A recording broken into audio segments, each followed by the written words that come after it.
In this video, I once again want to look at some LEGO Star Wars sets that LEGO will most likely never remake. The first set I want to talk about is the Razor Crest, the main ship seen in the first season of The Mandalorian.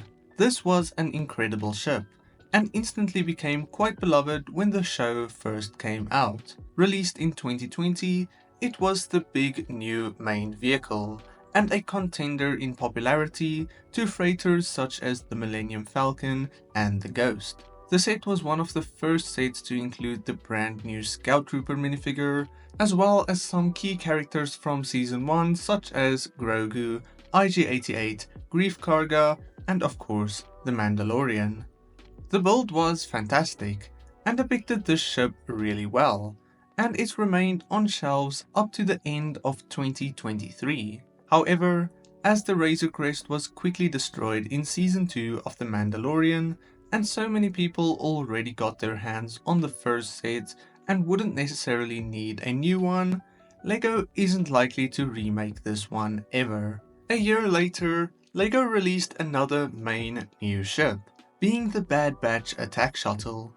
This was a really cool set, and I really regret never getting this one back in the day, as it is worth well over $160 today. The ship depicted the Bad Batch shuttle quite well, not perfectly but good enough for this kind of set, and included the whole Bad Batch crew, except sadly for Omega. The Bad Batch initially did really well, and is a show I really enjoyed right to the end, but despite this, we never really saw that much representation of this show in LEGO Star Wars, with only 2 sets ever making it to the LEGO catalogue.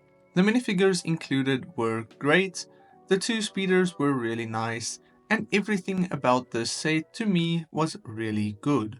But as the Bad Batch has run its course, and overall wasn't as popular as expected within LEGO and Star Wars communities, I cannot see LEGO going back to remaking this set in the future. Sticking to the theme of clone troopers, I want to look at Captain Rex's AT-TE. This is by far the most unique and interesting AT-TE depicted both in Star Wars and LEGO, as it is a refurbished, post-apocalyptic style of this walker.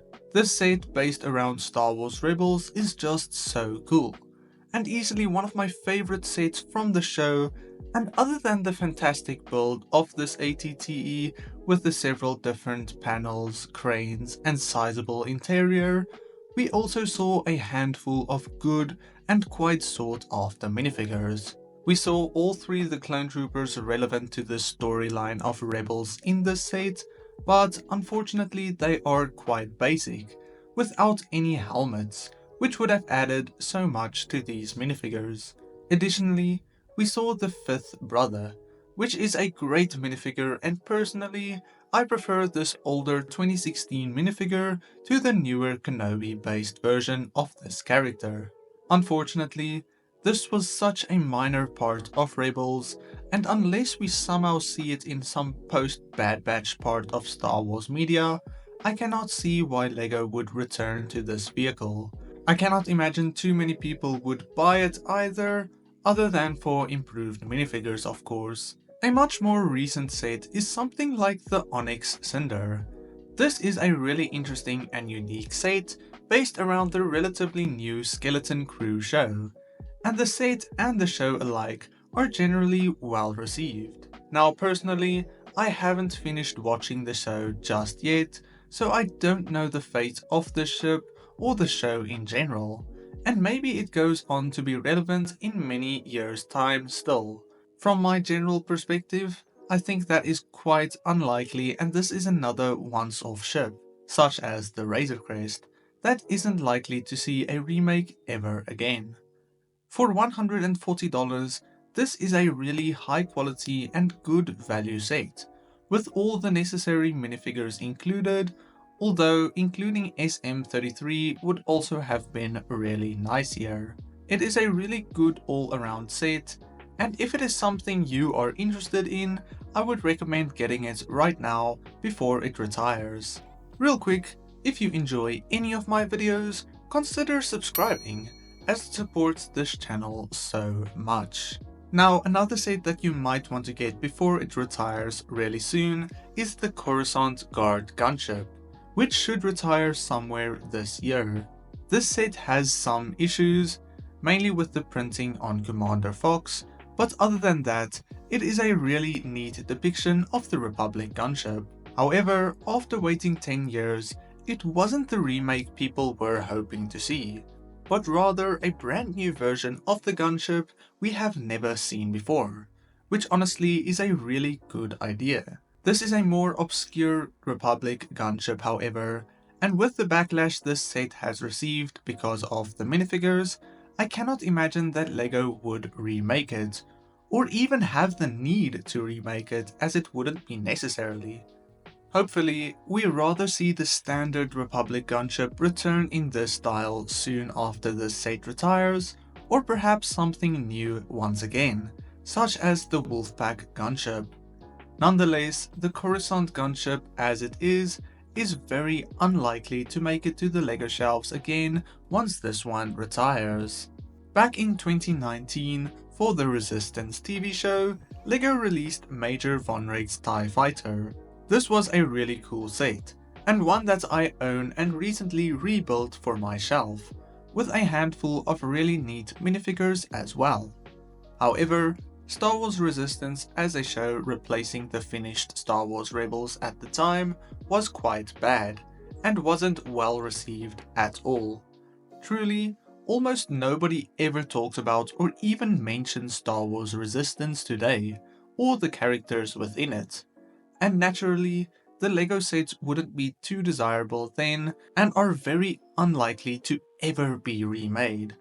Von Rig's Interceptor however still is a fantastic set, and those who manage to get it can be very happy with it.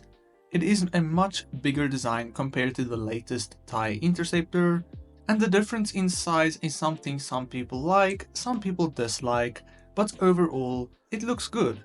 And the black and red design worked really well for a set like this as well. Now the final set I want to look at is the Resistance Bomber, another really good set from the sequels era of Star Wars. This is one of my personal favorites in my collection, and to me one of the coolest ships from the sequels, despite how strange the idea of this vehicle could seem. The blue and grey color scheme of Resistance based ships is really cool and works really well in LEGO, and the minifigures included in this one are really nice as well, all unique to the set. We also saw a more rare version of the set, including Finch Dallo, and I sadly do not own that one. Similar to many sets in this video, this ship is not relevant anymore, and likely never will be relevant again. Some older original trilogy vehicles, despite being irrelevant, will always likely see remakes, but something from the sequels is much less likely, as we don't see any sequel sets other than anniversary sets these days. Despite this was a really cool one, and only worth $140 today, so I would definitely recommend getting it. That said, what do you think are some sets that will never be remade? Let me know down below. Then, God bless you and cheers.